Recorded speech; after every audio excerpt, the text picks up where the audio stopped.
পঞ্চায়ত কাৰ্যালয়ৰ দুৰ্নীতিক লৈ পুনৰ কঠোৰ হৈছে ৰাজ্য চৰকাৰ। বছৰৰ প্ৰথমতেই পঞ্চায়তৰ প্ৰতিনিধিয়ে দুৰ্নীতি কৰিলেই যাব লাগিব জেললৈ। পঞ্চায়তৰ প্ৰত্যেকগৰাকী সদস্যই চাই লওক এই বিশেষ খবৰ।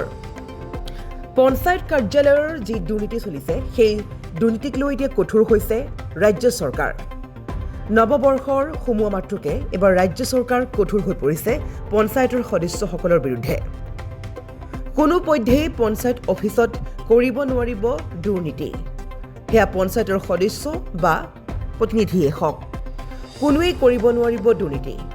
পঞ্চায়তৰ প্ৰতিনিধিয়ে দুৰ্নীতি কৰিলেই যাব লাগিব জেল পৰ্যন্ত। বৰ্তমান পৰ্যন্ত ৭৫জনতকৈও অধিক দুৰ্নীতিগ্ৰস্ত কৰ্মচাৰীক প্ৰেৰণ কৰা হৈছে জেললৈ।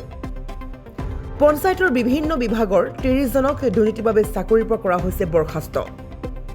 পঞ্চায়তৰ যিকোনো কাম কাজক লৈ দুৰ্নীতি কৰিলেই বিপদ হৈ পৰিব নিশ্চিত।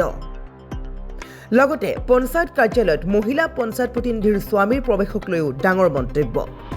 মহিলা সদস্যৰ স্বামীয়ে প্ৰৱেশ কৰিব নোৱাৰিব পঞ্চায়ত কাৰ্যালয়ত।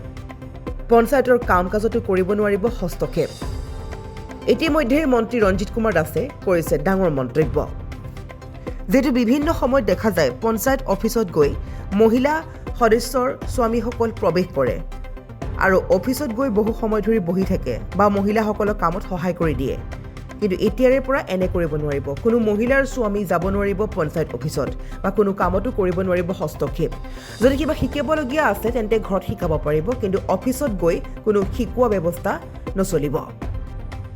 ইয়াৰোপৰি পঞ্চায়ত অফিচৰ নামত বা কিবা কামত যদি কোনো লোকৰ পৰা টকা পইচাৰ খেলিমেলি কৰে বা টকা বিচাৰে বা ঘোচ বিচাৰে বা দুৰ্নীতি কৰে, তেন্তে সেইসকল জেল পৰ্যন্ত যাব লাগিব। ইতিমধ্যে ৭৫জন পৰ্যন্ত গৈছে জেলত। গতিকে জানুৱাৰী মাহৰ প্ৰথমতেই কঠোৰ হৈছে ৰাজ্য চৰকাৰ। পঞ্চায়ত প্ৰতিনিধিৰ বিৰুদ্ধে চলিবলৈ গৈ আছে বৃহৎ অভিযান। গতিকে এই অভিযানত যাতে আপোনাৰো নাম সাঙুৰ নাখায়, তাৰ বাবে আপুনি চাই লওক এই বিশেষ খবৰ। পঞ্চায়ত কাৰ্যালয়ৰ ভিতৰত নকৰিব কোনো দুৰ্নীতি। ইয়াৰোপৰি আপোনাৰ যদি পত্নী পঞ্চায়ত কাৰ্যালয়ত চাকৰি কৰি আছে তেন্তে আপুনি সেই অফিচত প্ৰৱেশ কৰা বাদ দিয়ক, অন্যথা আপুনিও পৰিব মহা বিপদত।